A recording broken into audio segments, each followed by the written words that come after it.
ഈ ആദ്യത്തെ സിനിമ അല്ലേ മലർവാടി, അതെങ്ങനെ ദിലീപേട്ടനാണ് അതിനകത്ത് പ്രൊഡ്യൂസറായിട്ട് വന്നല്ലേ? അപ്പോൾ എങ്ങനെയായിരുന്നു അന്നത്തെ ഈ ഒരു സംവിധായകൻ എന്നുള്ള നിലയിലൊരു തുടക്കം? അതുപോലെ ദിലീപിനെ പോലെ ഒരു താരം ഒരു സിനിമ പുതുമുഖങ്ങളെ വെച്ചിട്ട് ചെയ്യാൻ തയ്യാറാവുന്നു. അത് ബോ എനിക്ക് തോന്നുന്നു പാസഞ്ചർ അച്ഛനും ദിലീപേട്ടനും കൂടിയിട്ട് അവരൊന്നിച്ച് അഭിനയിക്കുന്ന സമയത്ത് അച്ഛൻ ഇങ്ങനെ ദിലീപേട്ടൻ്റെ അടുത്ത് ദിലീപേട്ടൻ ഇങ്ങനെ ചോദിച്ചു വിനീതിൻ്റെ പരിപാടി എന്താ. അപ്പോൾ ദിലീപേട്ടൻ മ്യൂസിക് വീഡിയോസൊക്കെ കണ്ടിട്ടുണ്ട് ആ സമയത്ത് പലവട്ടമൊക്കെ. ഭയങ്കര ഹിറ്റായിരുന്നു അത് പലവട്ടം കഴിഞ്ഞിട്ട് ഒരു വർഷം എന്തോ കഴിഞ്ഞപ്പോഴാണ്. അപ്പോൾ അവൻ്റെ മ്യൂസിക് വീഡിയോ ഒക്കെ കണ്ടിരുന്നു, രസമുണ്ട് എന്നൊക്കെ പറഞ്ഞപ്പോൾ അച്ഛൻ പറഞ്ഞു എന്തോ എഴുത്തൊക്കെ നടക്കുന്നുണ്ട്, എന്താണെന്നറിയില്ല എന്നൊക്കെ പറഞ്ഞു. അങ്ങനെയാണെങ്കിൽ എഴുതി കഴിഞ്ഞിട്ട് എൻ്റെ അടുത്തൊന്ന് വരാൻ പറയാം, ഞാനൊന്ന് കേട്ട് നോക്കട്ടെ എന്ന് പറഞ്ഞു.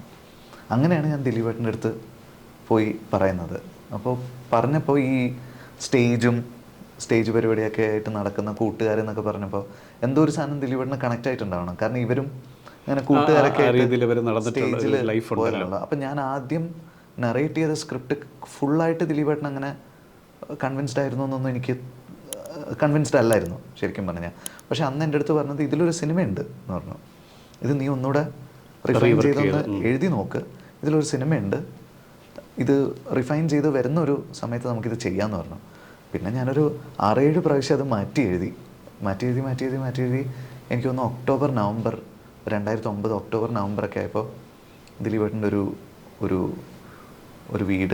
വീടല്ല, അവർ പ്രൊഡക്ഷനൊക്കെ വേണ്ടിയിട്ട് യൂസ് ചെയ്യുന്ന ഒരു വീടുണ്ടായിരുന്നു. അപ്പോൾ അവിടെ വെച്ചിട്ട് ഞാൻ പറഞ്ഞു ദിലീപേട്ടൻ്റെ അടുത്ത് ചെന്നിട്ട്.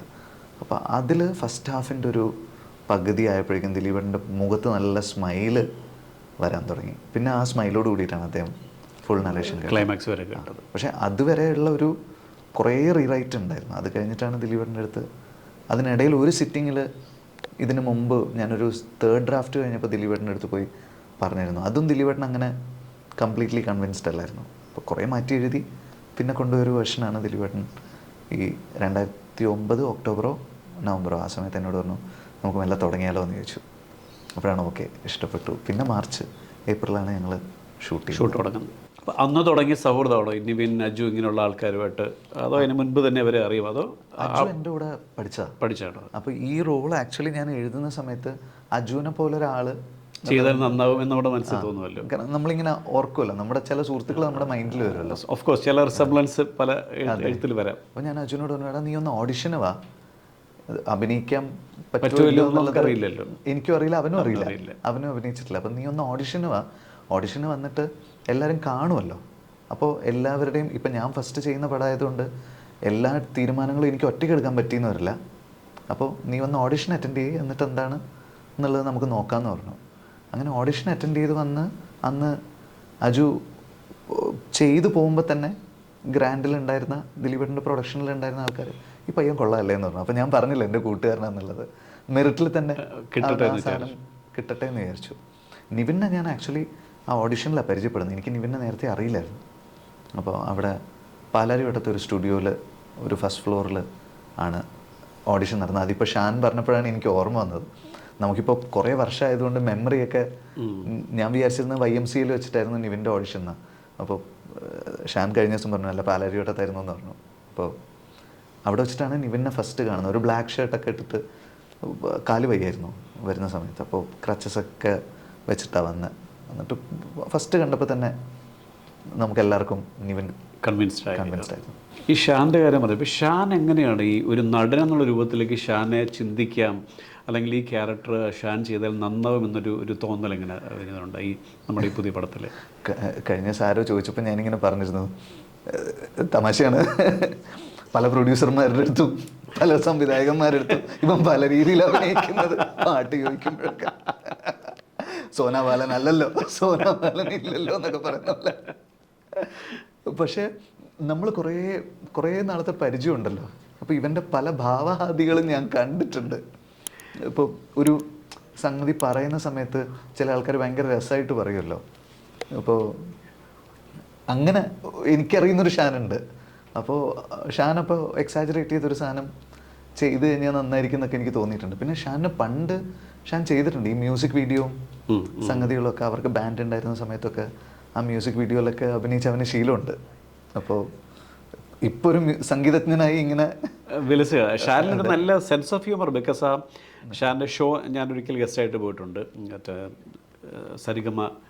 അപ്പോൾ അതിൽ തന്നെ അത് ഞാൻ ചില എപ്പിസോഡും കണ്ടു. അപ്പോൾ ഷാനിലൊരു വളരെ ഹ്യൂമർ സെൻസ് ഒരാളാണെന്നുള്ളത് നമുക്ക് വളരെ എവിഡൻ്റ് ആണ്. അപ്പം അങ്ങനെയാണ് നമ്മൾ ഒട്ടും പ്രതീക്ഷിക്കാത്ത ഒരു കാസ്റ്റിംഗ് ആയിരുന്നു ഷാൻ്റെ കാസ്റ്റ്. പക്ഷേ ഷാൻ വളരെ മനോഹരമായിട്ട് ചെയ്യുകയും ചെയ്യുന്നുള്ളതാണ്. പിന്നെ ഷാന് ഈ വിഗും മീശയൊക്കെ വെച്ച് കഴിഞ്ഞാൽ ഏതോ ഒരു കാലത്തുനിന്ന് ആ കാലഘട്ടത്തിലുള്ള ഏതോ ഇറങ്ങി വന്ന ഒരാളെ നമുക്ക് തോന്നുന്നത്. ഷാൻ നടക്കുന്നതൊക്കെ അങ്ങനെയാണല്ലോ, നെഞ്ചൊക്കെ വിരിച്ചിട്ട്. ഞാൻ അങ്ങനെ രഞ്ജിയങ്കിൾ മാത്രമേ അങ്ങനെ നടക്കുന്നത് ഞാൻ കണ്ടിട്ടുള്ളൂ.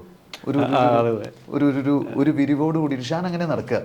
അതായത് ഷാൻ നടന്നു പോകുമ്പോൾ ആ സ്ഥലം മുഴുവൻ അവൻ്റെ തോന്നുന്നു നമുക്ക്. അങ്ങനെയൊക്കെ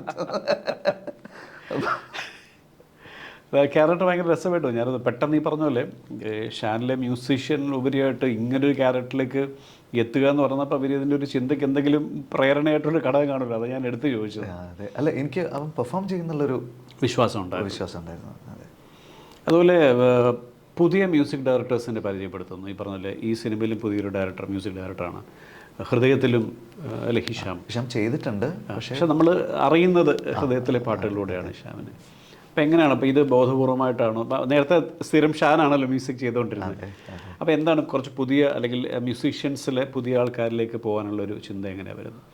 ഹൃദയത്തിൽ ശരിക്കും പറഞ്ഞു കഴിഞ്ഞാൽ ഞാൻ കഴിഞ്ഞ ദിവസം അത് പറയുകയും ചെയ്തു. എനിക്ക് ഹിഷാമിൻ്റെ പാട്ടുകൾ നേരത്തെ ഇഷ്ടമായിരുന്നു. അപ്പം അങ്ങനെ ഈ ഒരു സിനിമ ഹിഷാമിൻ്റെ കൂടെ ചെയ്താലോ, അത് പിന്നെ ഷാനുമായിട്ടൊക്കെ സംസാരിച്ചിട്ടാണ് അത് ഡിസൈഡ് ചെയ്തത്.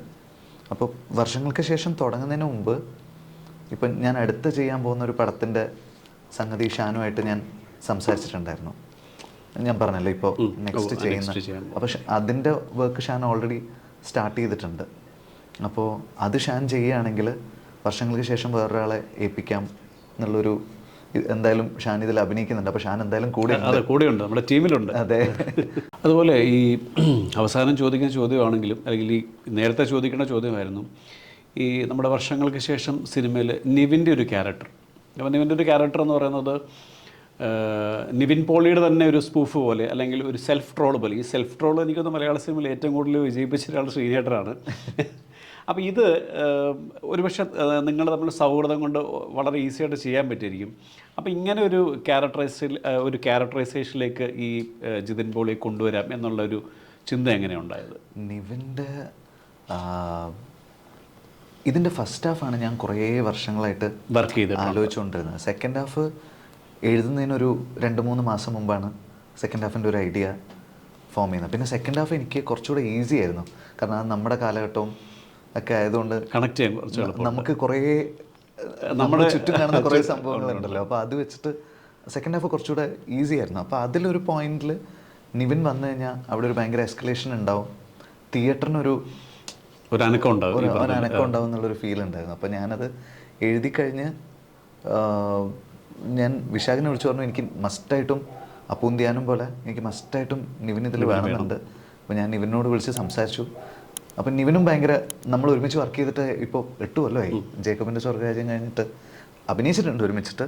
പക്ഷേ ഡയറക്ടോറിയൽ ഒരു ഫിലിമിൽ നിവിൻ വന്നിട്ട് കുറച്ചായി. അപ്പോൾ ഞാൻ പറഞ്ഞപ്പോൾ തന്നെ നിവിൻ അതൊരു എക്സൈറ്റ്മെൻറ്റ് ഉണ്ടായിരുന്നു. അപ്പോൾ ചെന്ന് മീറ്റ് ചെയ്യുന്ന സമയത്ത് എന്നോട് പറഞ്ഞു വർഷങ്ങൾക്ക് ശേഷമല്ലേ എന്ന് ചോദിച്ചു. ഞാൻ പറഞ്ഞു നിവിനെ അതാണ് നമ്മുടെ ടൈറ്റിൽ എന്ന് അങ്ങനെ പറഞ്ഞു. അപ്പം നിവിൻ ഇങ്ങനെ അത് കേട്ടിട്ട് കുറച്ച് നേരം എന്നെ ഇങ്ങനെ നോക്കിക്കൊണ്ടിരുന്നു. പിന്നെ ചിരിച്ചിട്ട് പിന്നെയാണ് പറയുന്നത്. പറഞ്ഞ് ഞാൻ സീൻസ് പറഞ്ഞു തുടങ്ങി ആ ഒരു ഹോട്ടൽ റൂമിലുള്ള സീൻ എത്തിയപ്പോഴേക്കും നിവിൻ്റെ ചിരിയൊക്കെ അങ്ങ് മാറി. നിവിനിങ്ങനെ അത് കേട്ട് കഴിഞ്ഞ് ആ സീൻ ഞാൻ നറേറ്റ് ചെയ്തതിന് ശേഷം ഇത് ഭയങ്കര റിസ്ക്കാണെന്ന് പറഞ്ഞു.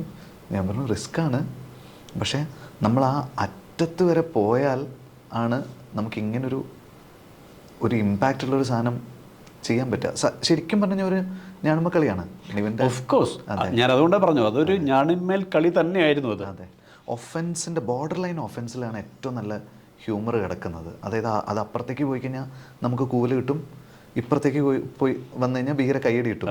അപ്പോൾ ആ ഒരു വരമ്പത്താണിത്. അപ്പോൾ അത് പെർഫോമൻസിൻ്റെ മീറ്ററിലോ അതിൻ്റെ ലെങ്ത്തിലോ അല്ലെങ്കിൽ ടോട്ടൽ സിനിമ വർക്ക് ചെയ്തില്ലെങ്കിലോ ഒക്കെ ഇത് പാളാം.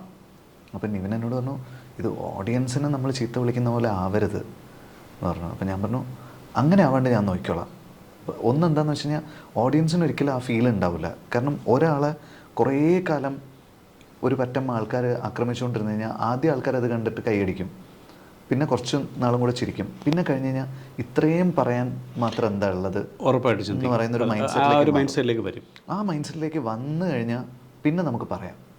ആ മൈൻഡ് സെറ്റിൽ വരുന്നവരെ നമ്മൾ പറഞ്ഞു കഴിഞ്ഞാൽ നമ്മളെ തിരിച്ച് അറ്റാക്ക് ചെയ്യും. അപ്പോൾ ഇപ്പോൾ ആൾക്കാർക്ക് ആ മൈൻഡ് സെറ്റ് ഉണ്ട്, അപ്പോൾ വർക്കാവേണ്ടതാണ് എന്ന് പറഞ്ഞു.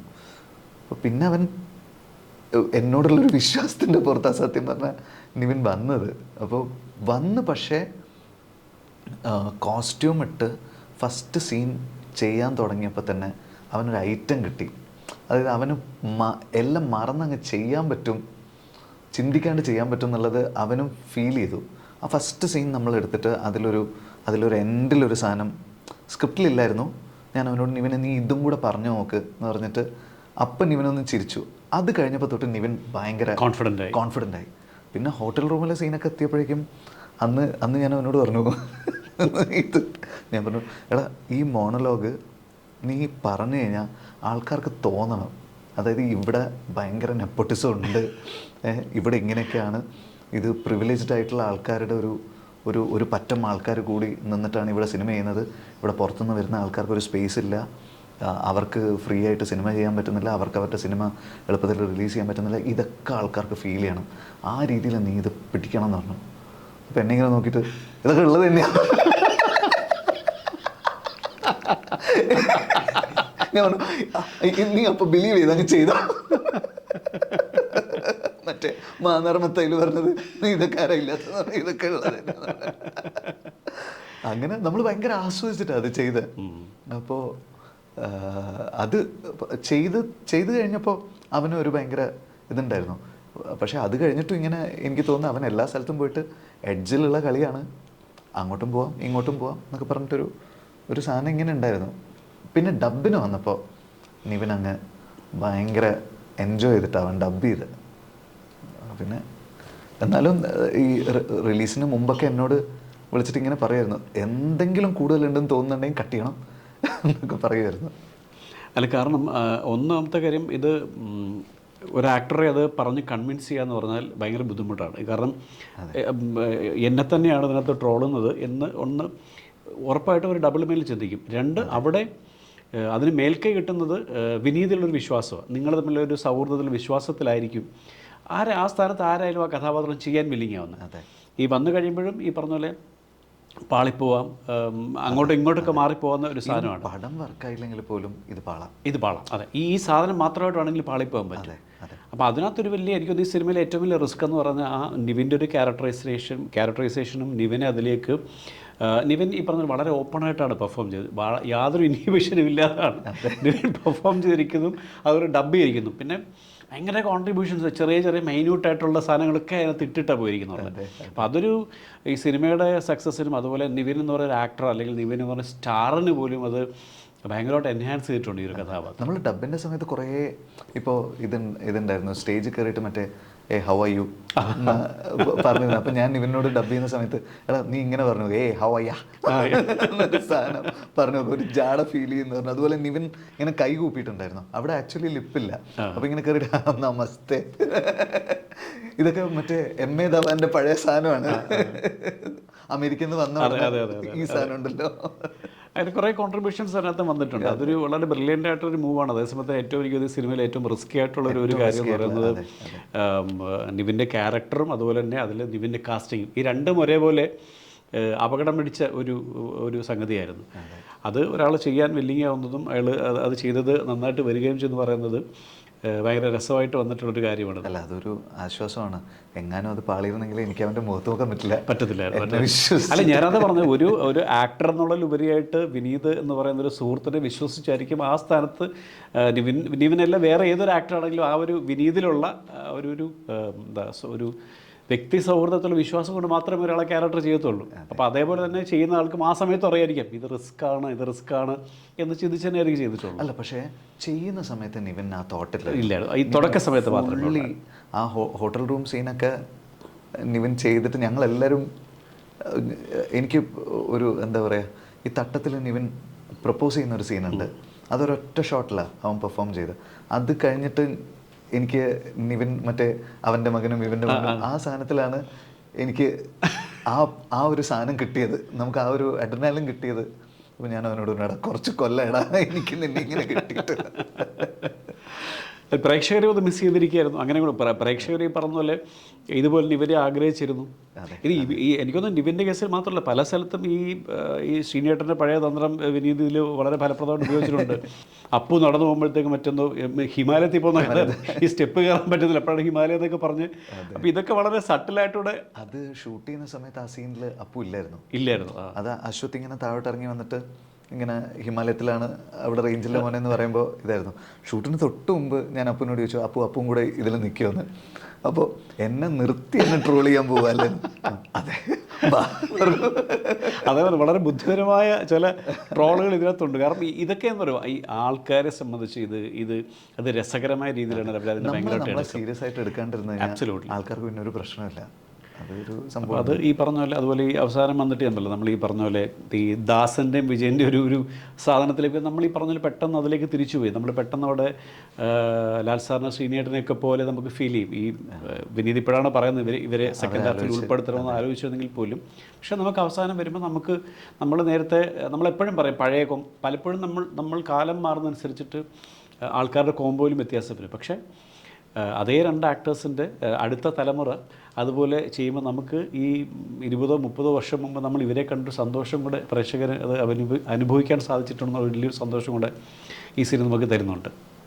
അതെ, അല്ല അത് കുറേ പേര് ഇപ്പോൾ ദാസൻ്റെയും വിജയൻ്റെയും ഒരു പടവും കൂടെ വേണമെന്ന് എത്രയോ നാളായിട്ട് നമ്മളിങ്ങനെ ഉറപ്പായിട്ടും കണ്ടുകൊണ്ടിരിക്കുന്ന ആ വികാരം ഓൾറെഡി ആളുകളുടെ മൈൻഡിലുണ്ട്. അപ്പോൾ ഈ ഡയലോഗിൻ്റെ ഒരു റീകോൾ വന്നു കഴിഞ്ഞാൽ അതൊരു സന്തോഷം ഉണ്ടാവും ആൾക്കാർക്ക് എന്നുള്ളൊരു ഫീൽ ഉണ്ടായിരുന്നു. അതാണ് ഞാൻ അതുകൊണ്ട് കാരണം അതൊരു നമ്മൾ ഞാൻ പറയും ഇപ്പം മാത്രമല്ല അവരുടെ കോണ്ടെക്സ്റ്റിൽ അത് കറക്റ്റാണ്. രണ്ട് സുഹൃത്തുക്കളായിട്ട് അവർ അത്രയും നാൾ സിനിമ ചെയ്യാതെ നമുക്ക് എന്താ ഈ ബുദ്ധി നേരത്തെ തോന്നുന്നത്, അവരുടെ അവസ്ഥയിൽ അത് കറക്റ്റാണ്. അല്ലെങ്കിൽ അത് ഏച്ച് കിട്ടിയ പോലെ. അപ്പോൾ അവരുടെ അവസ്ഥയിൽ അത് കറക്റ്റാണ്. അപ്പോൾ അതുപോലെ ധ്യാൻ വീണ്ടും ഡയറക്ടറായിട്ട് വീണ്ടും പോകുന്ന സമയത്താണ് മറ്റേ സ്റ്റാർട്ട് ആക്ഷൻ കട്ട് വല്ലതൊക്കെ ഓർമ്മയുണ്ടോ, അത് ആ സിറ്റുവേഷനിൽ കറക്റ്റാണ്. കാരണം അത്രയും വർഷം കഴിഞ്ഞിട്ടാണല്ലോ അയാൾ ഡയറക്റ്റ് ചെയ്യുന്നത്. അല്ലാതെ നമ്മൾ ഉന്തിക്കയറ്റി കഴിഞ്ഞാൽ നമ്മളത് സ്റ്റഫ് ചെയ്ത് കഴിയുമ്പോഴത്തേക്കാണ് അതൊരു പ്രശ്നം വരിക. ഇത് അവരുടെ അവസ്ഥ വെച്ചിട്ട് അത് കറക്റ്റാണ്. അല്ലെങ്കിൽ അവരുടെ ഒരു പ്രായത്തിൽ ഈ പറഞ്ഞ പോലെ ഒരു പട്ടി ഷോ കാണിക്കുന്നത് എന്താണ് പട്ടി ഷോ? കാരണം ആ തലമുറ ശരിയാണ്, അവർക്കൊരു പക്ഷേ ഈ ടെർമിനോളജി ഒന്നും കറക്റ്റായിട്ട് അറിയില്ലായിരിക്കും. അതെ. അല്ല ഞാൻ തന്നെ പട്ടി ഷോ ആദ്യം കേൾക്കുന്നത് തണ്ണീർമത്തൻ്റെ സെറ്റിൽ വെച്ചിട്ടാണ്. പട്ടി ഷോ ഓ കൊള്ളാലോ, അത് നമുക്ക് തന്നെ കിട്ടിയത് അപ്പോഴാണ്. അപ്പോൾ ആ ജനറേഷൻ ഒരിക്കലും ഇല്ല.